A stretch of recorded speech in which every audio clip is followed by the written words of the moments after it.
Jamoji Info point net, informer, éduquer et divertir dans la paix.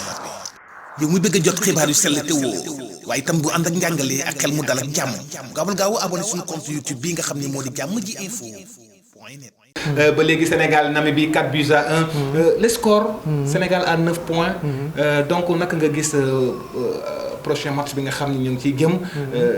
Donc en Afrique du Sud. Sénégal moom son retour. Waaw, l'équipe est partie depuis samedi, hein, depuis dimanche. Depuis dimanche, donc normalement il doit être sur place. Un voyage très fatigant. Un voyage très fatigant.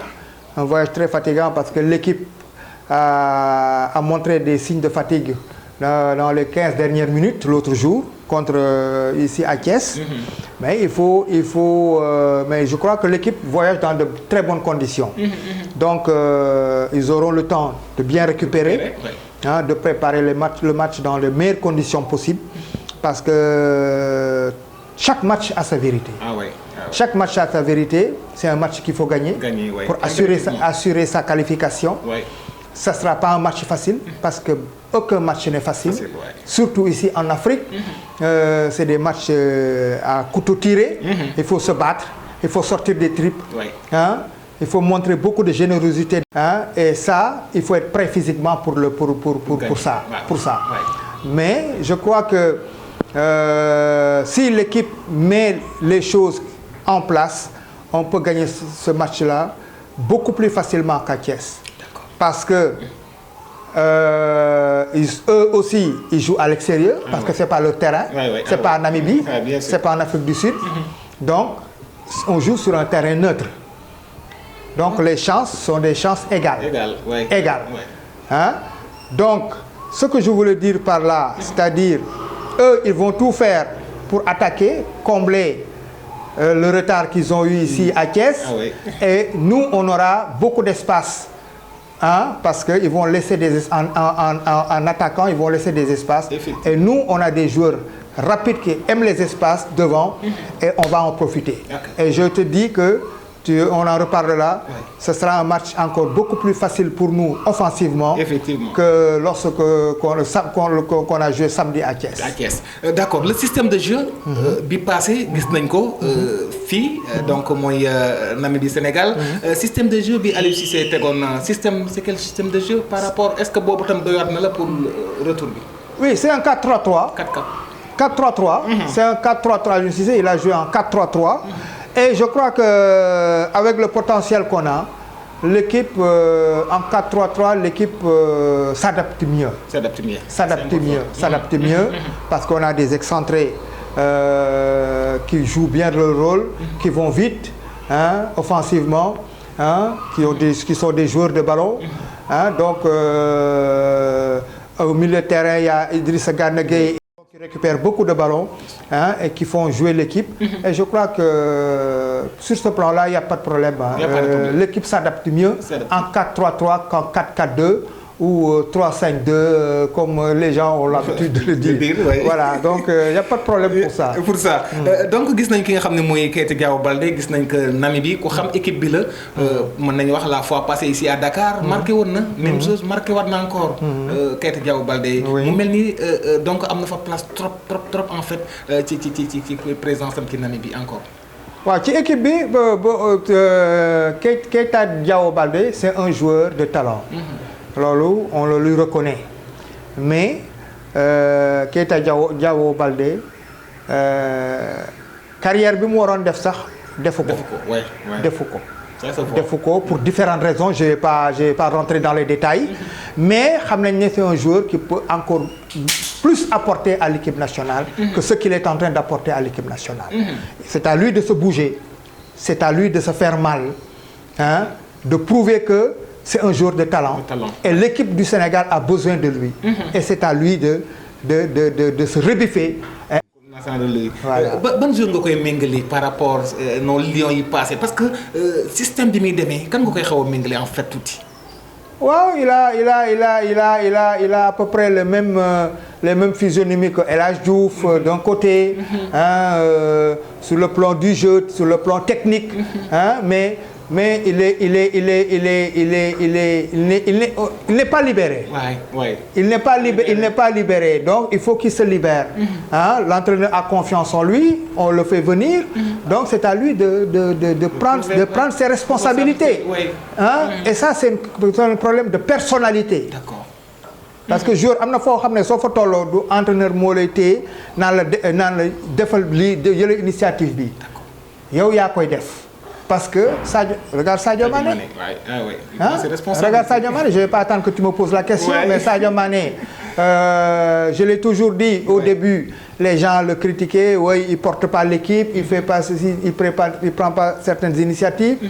Moment bobu, ma len doon wax naan ma ne leen Sadio Mané, il n'est pas encore mature. Et la maturité, ça vient avec la compétition, avec les années. Waaw maturité doo yeewu rek mu am ko. waaw le talent mën nga yeewu rek am ko. parce que des fois le talent il est inné mais la maturité c'est avec le temps. c'est normal. Et Sadio Mané mais actuellement il est au summum de son âge. waaw il est au summum de son âge et prend ses responsabilités quand il faut. Et c'est ça un joueur de foot. Donc il y a rien à dire sur ce plan-là. Donc Diao Baldé il est dans le même registre. Il doit prendre ses responsabilités. match bi nga xamante ni retour bi nga xamante ni ñu ngi ko fas yéene amee ci Afrique du Sud mu mel ni rek gagner rek moo ñu arrangé en fait. pour mën a libérer les Sénégalais. waaw gagner rek moi j'ai confiance en l'équipe hein. J'ai confiance en l'équipe donc il faut qu'on reste encore humble hein, aborder les matchs avec beaucoup d'humilité. Respecter les adversaires. Parce que ça c'est très important. Ça, c'est la clé de la réussite, l'humilité. Hein, c'est dire que, ouais, c'est pas parce qu'on a gagné à Thiès que ce sera facile en Afrique du Sud. Aucun match n'est facile. Match yi joueurs yi ñoo koy yombalal seen bopp. Et naka lañ koy yombalal seen bopp, comment il faut l'aborder? Il faut l'aborder avec beaucoup de concentration. Goal bi lu mu war a def derrière ni muy jouer Chelsea mu xam ne noonu la war a jouer fii. Défenseurs yi ñuy jouer dans le cup ñoom ñu jouer noonu attaquants yi milieu terrain yi pareil. loolu suñ ko defee rek match bi dafay jékki-jékki rek décanté wu ah yomb ku nekk naan mais match bi ñun yaakaaroon nañu sax dafay gën a metti mais xoolal moo gën a yomb à Thiès. Donc football loolu la. Il faut prendre les matchs par le bon bout. Comme on dit. Et ça c'est très important. C'est très important.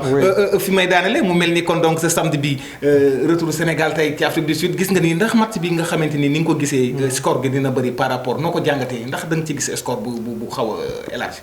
Oui score bu bëri c'est pas ça le plus important même si on gagne 1-0 c'est suffisant. C'est suffisant. C'est suffisant. D'accord. Wow. On a gagné à l'aller, il faut qu'on gagne au retour. Pour assurer notre qualification. Le score c'est pas important. 1-0 c'est suffisant et j'espère qu'on va gagner. Qu'on va gagner. Inch'Allah. Inch'Allah. Coach looy tàggatoo waxtu bi dem nañu vraiment di kontaan loolu sa disponibilité. ci débriefing bi nga xam ne def nañ ko ci Sénégal bi. weesu Sénégal Namibie et fii ci à Thiès. aussi mu mel ni tey tamit Sénégal Namibie retour en Afrique du Sud te yaakaar naa ni tam def nga ci njàngat gu yaatu looy tàggatoo te tamit lan ngay soññu gaynde yi. waaw di kontaan trop si yow d'abord Mountakha parce que yàgg saa yow ma soxlaa woo ma sollicité ma ma ñëw parce que tamit yaa ma ko won nga yaru trop ma kontaan trop si dalal bi ma dalal si seen studio yu bees yi di leen ñaanal yàlla saxal leen fii yokk liggéey bi yokk xéwal yi ñu fiy def ay émission yu bari donc match bi daal li ma ciy wax mooy yàlla nañu yàlla may ndam. waaw yàlla nañu yàlla may ndam joueurs yi delluwaat seen club ak jàmm ak salaam. continuer seen i compétition. Coupe d'Afrique bi ñëw yàlla may ñu si ndam lu rëy. parce que loolu mooy suñu objectif. waaw yàlla na ko yàlla def.